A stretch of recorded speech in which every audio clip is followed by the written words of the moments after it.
नमस्कार दोस्तों, आप सभी का स्वागत है सिद्धिविनायक यूट्यूब चैनल में। प्रयागराज कुंभ मेला एक अद्भुत यात्रा। प्रयागराज, जो पहले इलाहाबाद के नाम से जाना जाता था, हर 12 साल में आयोजित होने वाले कुंभ मेले के लिए प्रसिद्ध है। यह मेला दुनिया के सबसे बड़े धार्मिक एकत्रियों में से एक है, जहां लाखों भक्त और तीर्थयात्री संगम गंगा, यमुना और अदृश्य सरस्वती के पवित्र जल में स्नान करने आते हैं। इस मेले का इतिहास और महत्व गहरा है, जो सदियों से चला आ रहा है। इतिहास का प्रकाश। कुंभ मेले का आयोजन पुराणों के अनुसार तब हुआ जब देवताओं और दानवों ने समुद्र मंथन किया था, जिसमें अमृतत्व का रस पाया गया था। इसे पाने के लिए दोनों पक्षों में युद्ध हुआ और इस दौरान अमृत के कुछ बूंदें पृथ्वी पर गिरीं। इन बूंदों को बचाने के लिए 4 प्रमुख स्थलों को चुना गया: हरिद्वार, उज्जैन, नासिक और प्रयागराज। प्रयागराज को इसलिए चुना गया क्योंकि इसे त्रिवेणी संगम के लिए अद्वितीय माना जाता है। मेला का आयोजन।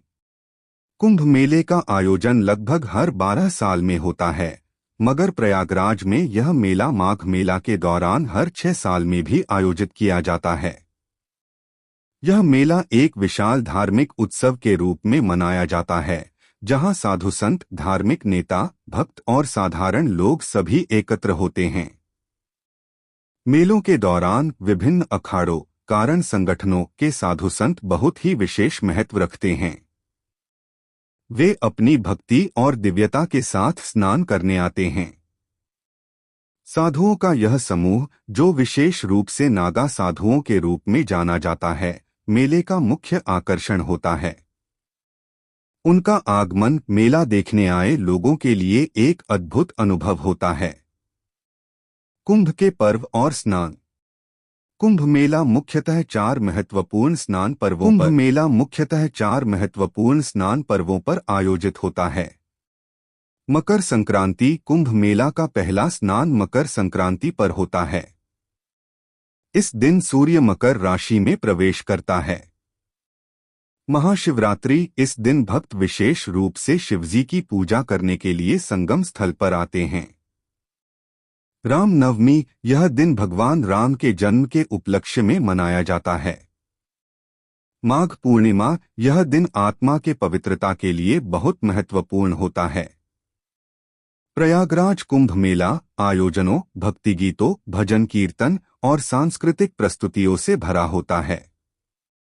यहाँ विभिन्न धार्मिक विचारधाराओं के लोग आपस में मिलते हैं, एक दूसरे के विचारों का आदान प्रदान करते हैं और धर्म और संस्कृति की विविधता का अनुभव करते हैं। इस मेले में खेलकूद, सांस्कृतिक कार्यक्रम और धार्मिक प्रवचन भी होते हैं। लोग विभिन्न प्रकार के हस्तशिल्प, खाद्य पदार्थ और स्थानीय उत्पाद खरीदने के लिए भी यहाँ आते हैं। प्रयागराज कुंभ मेला केवल एक धार्मिक आयोजन नहीं है, बल्कि यह सामाजिक और सांस्कृतिक संवाद का भी एक बड़ा मंच है। यहाँ विभिन्न धर्मों और संस्कृतियों के लोग एक साथ मिलकर प्रेम और सम्मान का अनुभव करते हैं। इस मेले के माध्यम से पर्यटकों और संगठनों के बीच साक्षात्कार और वार्तालाप को बढ़ावा मिलता है। प्रयागराज कुंभ मेला एक अद्वितीय और दिव्य अनुभव है, जो लोगों को एकजुट करता है।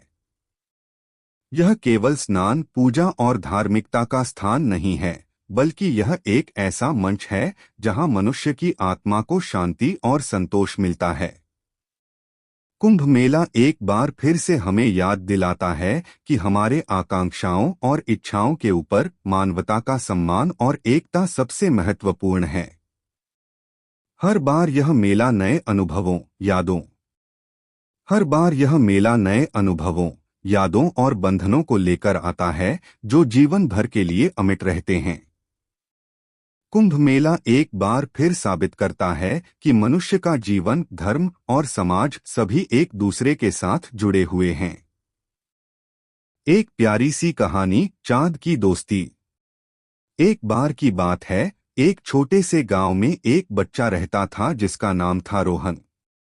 रोहन बहुत ही जिज्ञासु और चंचल था। उसे आसमान में तारे और चांद देखने का बहुत शौक था। हर रात जब आसमान में तारे चमकते, रोहन चांद के नीचे बैठकर उसकी सुंदरता को निहारता और उसे अपनी जान से प्यारा मानता। एक रात रोहन चांद से बातें करने का सोचा। उसने अपनी माँ से कहा, माँ, मैं चांद से बातें करना चाहता हूँ। उसकी माँ मुस्कुराई और बोली, बेटा, चांद बहुत दूर है, लेकिन तुम कोशिश तो कर सकते हो। रोहन ने एक छोटी सी सीढ़ी बनाई और अपने घर के आंगन में रखी।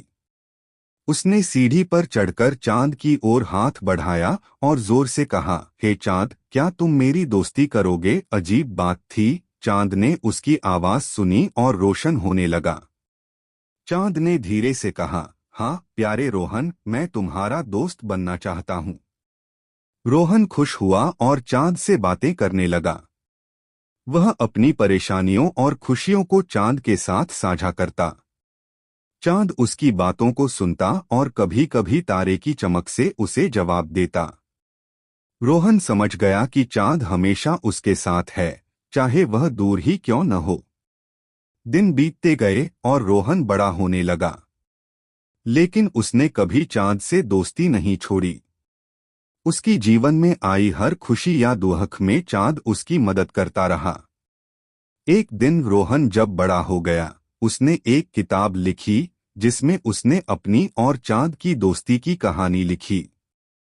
बाद में जब रोहन अपने बच्चों को अपने बचपन की कहानी सुनाता, तो वह हमेशा खासकर चांद के साथ की बात करता।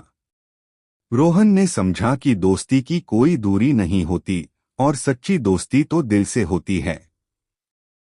इस तरह से रोहन की कहानी सुनकर उसके बच्चे भी चांद को अपना दोस्त मानने लगे। और इस तरह एक प्यारी सी दोस्ती हमेशा जीवित रही, चांद और रोहन के बीच। सीख, सच्ची दोस्ती कभी दूरी या हालात नहीं देखती, वह दिल से होती है।